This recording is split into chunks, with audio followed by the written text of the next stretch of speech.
Além disso, o trabalho muito importante, Letícia, com as plataformas de internet. Nós avançamos muito de abril para cá. O Laboratório de Crimes Cibernéticos, organizado pelo Ministério da Justiça, tem a participação de todos os estados, tanto na investigação quanto na prevenção. Nós podemos dizer nesse momento que salvamos milhares de vidas, prevenindo, impedindo ataques mediante investigações, e o trabalho agora preventivo com a reunião que nós estamos fazendo, a partir de uma portaria que eu editei, com as plataformas. Recentemente, por exemplo, há 10 dias atrás, a plataforma Discord reuniu conosco. Google havia reunido, Meta, Twitter, todas essas plataformas que são mais conhecidas, exatamente para que haja códigos de conduta que consigam também filtrar a aglomeração, a agregação de neonazistas, de nazistas que ficam instrumentalizando crianças e adolescentes para a perpetração desses graves crimes, de modo, Letícia, que você pode ter a certeza que é uma prioridade máxima do governo liderado pelo presidente Lula. Ontem eu tive uma reunião com o prefeito João Campos, ele esteve comigo, já havia recebido em outros momentos, assim como também a governadora Raquel Lira. Há uma preocupação das autoridades estaduais e municipais. Nós temos uma ação preventiva muito virtuosa em Recife, que é o Compass. Nós estamos, inclusive, nos inspirando nisso para compreender que a presença nos territórios é uma forma de combater a criminalidade, e nós estamos aproximando a Polícia Federal e a Polícia Rodoviária Federal dos estados. E isso tem produzido resultados, Guilherme. Eu vou transmitir a você e a todos os ouvintes um dado em primeira mão. Se você pegar a apreensão de armas pela Polícia Federal em todo o país, nós tivemos em 2022 a apreensão de 2.031 armas. Se você pegar 2023, já no governo atual, liderado pelo presidente Lula, nós já tivemos a apreensão de 3.955 armas. Então, praticamente em metade do ano, nós já temos o dobro de armas apreendidas pela Polícia Federal. E isso significa, portanto, eficácia nesse trabalho da Polícia Federal, porque armas ilegais, armas criminosas apreendidas significam também a prevenção. Se você pega a apreensão de drogas, nacionalmente também, nós tivemos, pela Polícia Federal, nós tivemos valores apreendidos de drogas em 2022, 216 milhões. Em 2023, 1.571 bilhões. Então, nós temos uma média muito mais alta pela Polícia Federal de apreensão de entorpecentes e de armas criminosas. Então, isso é ação preventiva. E nós estamos fortalecendo as parcerias com estados, municípios. A governadora Raquel Lira me trouxe uma série de preocupações, sobretudo com o sistema penitenciário de Pernambuco. Nós já celebramos parcerias, porque melhorar o sistema penitenciário de Pernambuco é vital para enfraquecer o poder das facções. Então, nós temos vários projetos em Pernambuco. Eu estarei no mês de agosto em Pernambuco anunciando essas parcerias, inclusive com a alocação de recursos para essas prioridades, de modo que vamos agir, sim, estamos agindo em parceria com essas cidades, com o estado de Pernambuco, e os números mostram uma presença muito maior das polícias federais, e esse é o caminho pelo qual nós vamos progressivamente diminuir esses indicadores desafiadores. Eu telefonei ao prefeito Ricardo Nunes há aproximadamente 2 meses e disse que o governo federal estaria à disposição para parcerias com a Prefeitura Municipal de São Paulo. Houve lá uma decisão da Prefeitura Municipal, do próprio governo do Estado, de empreender ações por conta deles. Nós não estamos participando, nesse momento, da gestão desse problema, diretamente da Cracolândia, ou das Cracolândias que, infelizmente, se implantaram no nosso país. Agora, como, Lana, eu acabei de mencionar, quando a gente fala da ampliação da apreensão de entorpecentes, nós estamos falando da prevenção. Então, o trabalho na fronteira está sendo intensificado e os resultados estão aqui. Volto a frisar, nós tivemos em 2022, antes no governo passado, apreensão de drogas no valor de 216 milhões. Agora, 2023, até agora, o ano não acabou, nós estamos falando de apreensão de drogas no valor de 1 bilhão e 570 milhões. Ou seja, nós estamos descapitalizando as organizações criminosas, que é onde o governo federal atua. Nós temos uma repartição de competências, a polícia de proximidade, feita pelas guardas municipais, feitas pela polícia militar e estadual, e nós temos a polícia federal, as polícias federais, atuando mais no nível macro. E nesse caso, nós estamos apreendendo mais armas, apreendendo mais drogas. Agora esse programa lançado na sexta-feira passada mostra a destinação de recursos, e na hora que você descapitaliza as organizações criminosas, você enfraquece as cracolândias em todo o país. Espero que as polícias estaduais e a Guarda Municipal de São Paulo consigam também fazer a sua parte. Eu sei que estão se empenhando. Quero saudar os profissionais de segurança pública de todo o país, especialmente aqueles do estado de São Paulo. Ministro, o senhor falou algumas vezes já sobre armas e eu até queria saber a opinião do senhor. Ontem, no programa Conversa com o presidente Lula disse, né, da vontade dele de acabar com os clubes de tiros no Brasil, né? Eu queria saber a sua opinião sobre isso. Os clubes de tiro cresceram, Karine, nos últimos anos sem nenhuma regulamentação.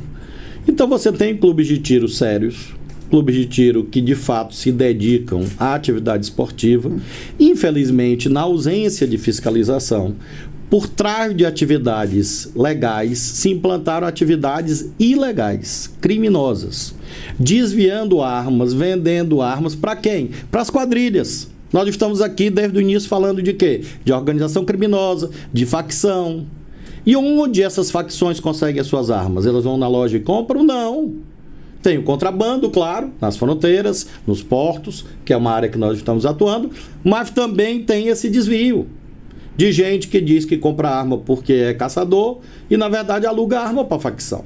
Toda semana sai notícia disso. Nós apreendemos, a Polícia Federal apreendeu no Rio de Janeiro, numa só cidade, mais de 1.000 armas, que iriam para onde? Para o crime organizado. Então, nós estamos preocupados com essa situação dos clubes de tiro, que não cumprem a lei. Então, a diretriz do presidente vai ser cumprida com o novo decreto que ele editou. Tem muita gente reclamando, eu lamento, porque são pessoas que fazem um discurso falso de defesa da liberdade. Existe liberdade de matar? Existe liberdade para cometer crime? Existe liberdade para fraudar, para desviar arma para quadrilha? Não, que liberdade é essa? Então, o presidente tem alertado isso para separar o joio do trigo. Então, quem é colecionador de verdade, ok. Caçador, atirador, esportivo, muito bem. É uma atividade legítima. Agora o presidente deu essa diretriz e nós vamos cumprir para intensificar a fiscalização nos clubes de tiro, e aqueles que não cumprem a lei, obviamente, serão fechados. Ou seja... de fato, o governador Jerônimo está muito preocupado, esteve comigo, eu estive em Salvador, fomos ao Pelourinho, fizemos um evento lá de entrega de viaturas, de armamentos, de sistema de vídeo monitoramento para a região central de Salvador, exatamente com esse propósito de integração. Então, o primeiro passo é esse, agir de modo integrado. O segundo passo é exatamente investimento, colocar dinheiro. Nós estamos fazendo isso, o governo do estado está fazendo. O terceiro elemento, Almir, que eu queria destacar, é exatamente a dimensão desse trabalho com os municípios. Você alude a 12 municípios. Então, a novidade que nós trazemos é uma reunião realizada ontem no Ministério da Justiça. A prefeita Moema, por exemplo, esteve presente conosco, que é a prefeita de Lauro de Freitas. Então, assinou o documento conosco. Nós estamos propondo a esses municípios, que estão entre os mais violentos do Brasil, um trabalho, governo federal, estado e município, para que você tenha uma polícia mais próxima e mais forte.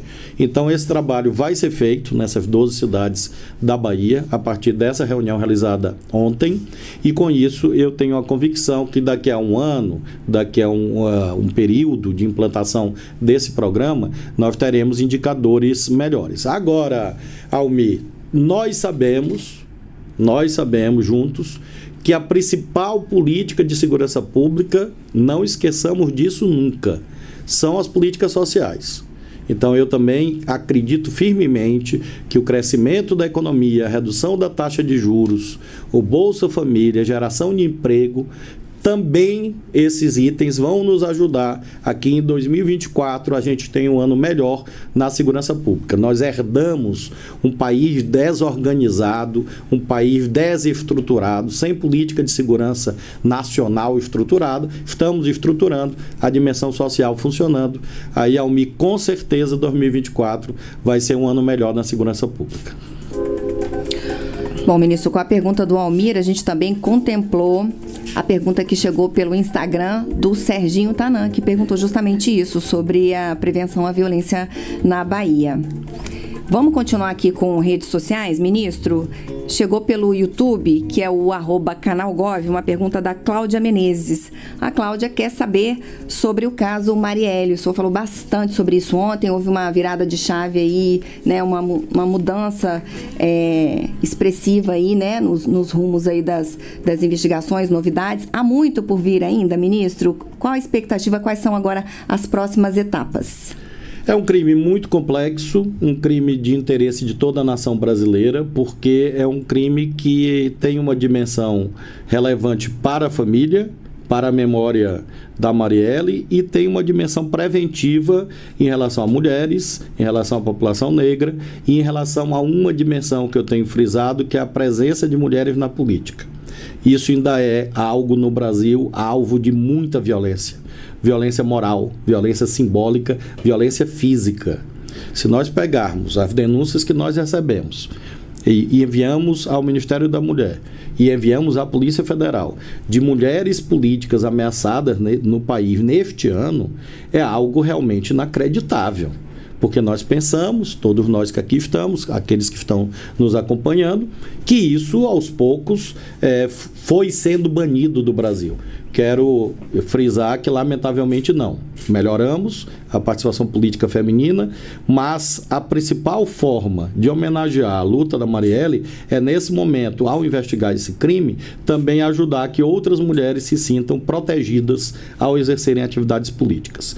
Houve, de fato, como você frisou, Karine, uma mudança de patamar, uma virada de chave, porque a Polícia Federal, por minha determinação, por determinação do presidente da República, entrou no caso, foi instaurado o inquérito e nós temos um trabalho conjunto das autoridades federais com as autoridades estaduais. Revisitamos as provas, produzimos novas provas e, com isso, foi possível chegar a um contexto que será revelado posteriormente, em que um dos autores materiais finalmente assumiu a sua participação e fez aquilo que nós chamamos de delação premiada, fechando a investigação sobre os executores. E isto em si já é uma novidade, porque até 48 horas atrás, ou até 72 horas atrás, o que havia publicamente era uma tese de negativa de autoria. Então há agora materialidade e autoria fixadas e, evidentemente, há outros fatos novos que vão surgir nas próximas semanas a partir do conteúdo dessa delação. Agora, nós temos uma orientação clara à Polícia Federal, que trabalha com independência técnica, de ter todos os cuidados legais para garantir uma investigação bem feita.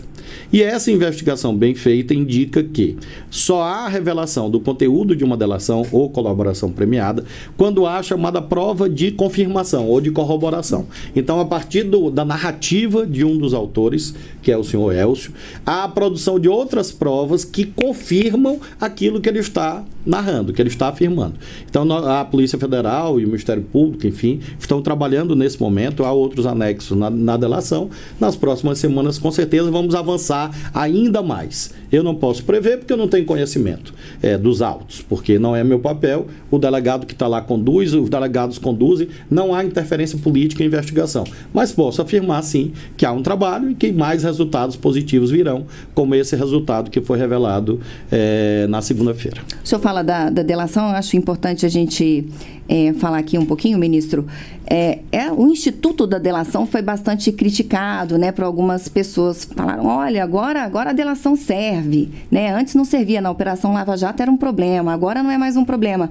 Mas o senhor ressaltou bem essa coisa do cuidado, né? Não é a delação isoladamente, né? É um conjunto de provas, né? Quando você tem um objeto ou um construto cultural, uma faca pode servir para você fazer um churrasco, que é bom, eu gosto, e a faca pode servir para cometer um crime. Então, o mesmo objeto pode ser para o bem, pode ser para o mal, depende de como você utiliza. Então, é o caso da delação premiada. Você pode usar corretamente, como nós estamos usando, com os cuidados técnicos, não há coação, não há chantagem, há respeito ao direito de defesa e há a prova de corroboração. Ou seja, ele disse, pegamos um táxi, a polícia vai lá e verifica que de fato ele pegou o táxi e aí produz a prova autônoma, documental, de que ele pegou o táxi. Então é muito diferente. Essa simetria, essa metáfora que fiz em relação à faca ou qualquer outro objeto dessa natureza, do machado, serve exatamente para compreender que a delação é positiva quando ela é bem feita, cuidadosa, nos termos da lei, e às vezes ela foi usada indevidamente. Essa é a diferença muito profunda entre o cumprimento da lei que nós orientamos em relação às polícias e o que houve em outros momentos da vida brasileira.